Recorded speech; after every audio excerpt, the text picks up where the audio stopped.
Welcome back, guys, to part 3 of the jet boat build. So in this video, we are doing the stringers in the jet boat. So we got mostly everything gutted out. It's pretty much plain. It's a quarter stringer boat, so we still have the back half, but we are adding to it. I've already came up with a design that I want to do, and it's the first time doing it, so it's probably going to be a long process. But we're going to try and get it done as fast as we can.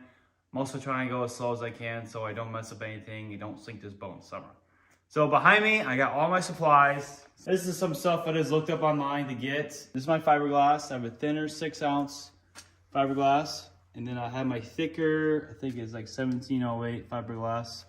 So what I'm thinking about doing is doing one layer of this guy just for the structure to hold up, and then going over with this stuff. This is equal to like 5 layers of this, so I only really need 1 layer of that, so that's good. But that's kind of the plan now. I'm thinking we got our gloves, because except for the resin, you won't touch it. I got a couple of masks too that I'm going to be wearing. They don't want to breathe this stuff in either because it's super woozy. So yeah, I got 5 gallons of it. I just got one right here, but it's polyester resin, and then you're supposed to mix it with MEKP. So this is your hardener. I'm gonna be mixes of doses of, I think it's 12 ounces, and then I have to do 150 drops of MEKP. So that's the type of mixture I'm gonna be using. And then you got your rollers. So these guys are gonna roll the bubbles once you lay fiberglass down. The type of wood I'm gonna be using, Douglas fir. So it's a pretty light wood, as you can tell, and it's supposed to be the strongest. So we got our wood, this type of wood for our stringers.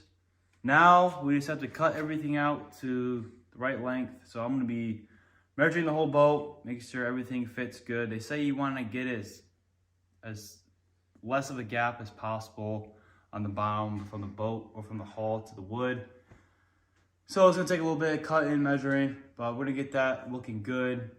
And then after that, we fiberglass. So let's get this done, make this boat faster, because all that foam was like 300 pounds. So I don't know, this might be the same type of weight added to it, because they're supposed to probably gonna be adding 5 gallons of resin and a lot of fiberglass, so we'll see. But this is gonna make it a lot stronger. And we're gonna beat the fountain this summer. So I'm pretty excited. Let's get cutting, measuring, and get it done.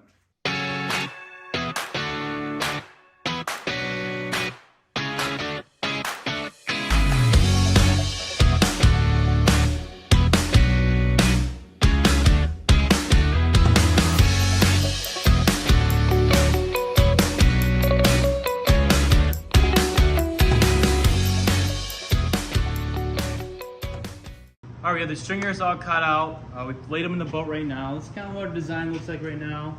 So we're gonna fiberglass and resin these in first. And then after these are done and hardened, then we're gonna add the cross members up front, kind of where we're gonna sit. I'm thinking having one right here, one right there, and then I'm gonna put one right here. It's probably about 75 degrees in here. It's kind of the temperature you have to use for the resin, the polyester resin. So yeah, we're gonna see how this goes. All right, we're still cutting, trying to make sure we got everything kind of all set right in place. This guy, kind of drain hole, so water can drain through. This goes right behind there. But I had one there and I realized there's a gap, so now I'm making another one. So this and this guy will be butt up to each other. But yeah, trying to get all this stuff straight, and then we're gonna start doing fiberglass and resin pretty soon. Make sure everything's good, and we'll start doing that.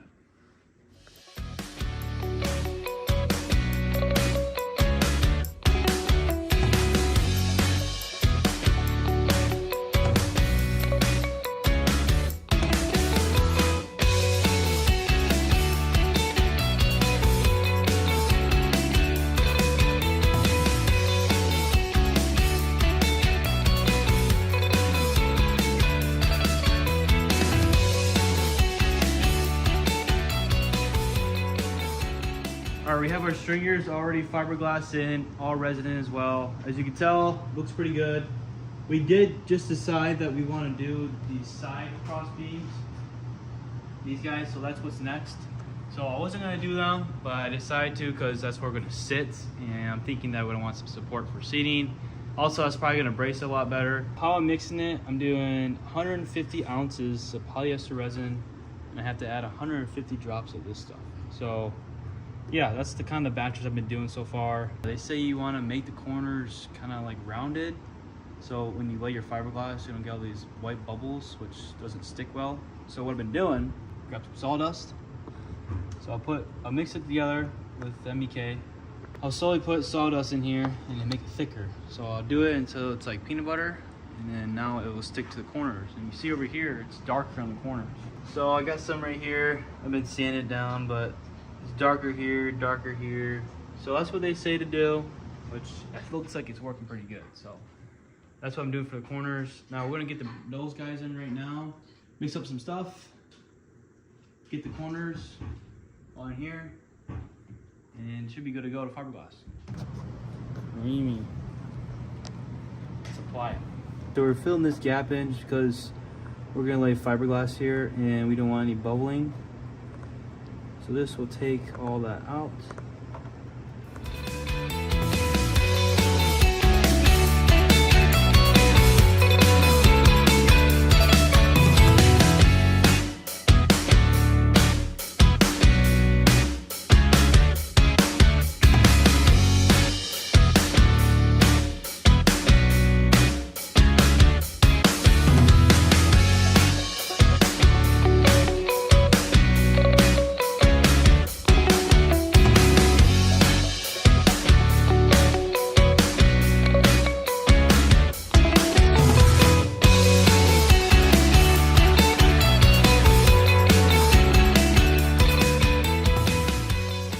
All right, the stringers are almost finished. They're probably a little more halfway there. So here it is. I added a couple more stuff in here. I added the middle guy. So that's gonna add more support. I wasn't going to, but looking online, people said it's gonna make it a lot stronger. I got all the corners with that thicker stuff. So that can be kind of smooth. So when you place more fiberglass on there. So right now I just have one coat of fiberglass, and I let it sit overnight, so it kind of got smooth. So we've been sanding everything right now, so everything's sanded down pretty good. And now we're gonna put on another layer. So the next layer is called 7008 fiberglass matting. So this stuff is a lot thicker, and I'm gonna do two layers of this stuff. So first layer, I'm just gonna go over probably 2 inches higher than the old one. So it ended like right here. I'm probably gonna go all the way up with this guy. Actually, I probably might go over. Not sure yet. But we're gonna do one layer right now of everything. And then, yeah, we're gonna see how this looks. With this thicker stuff, it's gonna take a lot of resin. So people are online saying that you wanna soak it up with resin before you put it on there. I think I'm just gonna put it on there, lay it how I want, and then soak it up. So we're gonna do that. I think that's probably a lot easier and less messier. And this stuff, sticky and super strong smell. So we're gonna get to it, get this thing done.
All right, the boat is finally finished.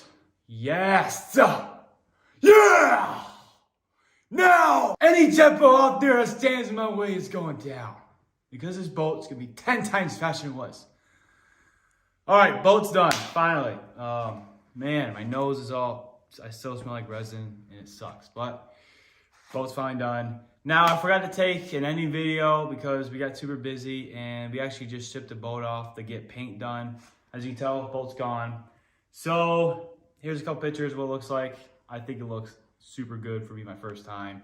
Yeah, so we're getting the floor paint right now. We're just gonna do one whole color over it. I'm still deciding if I wanna leave the stringers, like the brown, you know, and then paint the floor or just paint everything. So I still have to decide on that, but right now he's doing the whole outside of the boats. He's basically just getting all, we're not repainting the whole thing. Whole same paint scheme, just fixing all the dings and all that stuff, chips, making it look good. But not only is it gonna be faster, it's gonna look the best boat on the water. So pretty excited for that paint to get done. I think he said it'd be done in around 3 weeks. So once that's back, then it's go time to put everything back together. Still waiting on pump to come back. I think he's finishing up. Next, we have to get some parts polished. So I'm getting the gas tank polished. Come over here. So I'm having these brackets. These are for the engine. These are gonna get polished up. I'm probably gonna, this is the throttle cable for my carburetor. Polish that, make that shiny. And then these big old honking tanks. So as you can tell, I think they've been in there since brand new and they look pretty bad. So with these, like, he said you can do a complete mirror finish on these things, which is gonna look insane. He's gonna do the headers. So the headers are like blue and rusty, and he says he can make it look brand new. So if he can do that, game on, baby. That, and then gas caps, get these guys polished, and then that's pretty much it to get stuff polished. But coming up, we have the big block 460, get it dynoed! So for all y'all haters, they're only saying it's making 300 horsepower. You're wrong. And I'm about to prove it. So coming up is a YouTube video on getting a jet boat big block motor dyno. So we're heading out to the shop. He's gonna dyno for us. And we're gonna see how much power this puppy's got. See power and torque. So stay tuned. Thanks for watching. And I'll see you in the next video.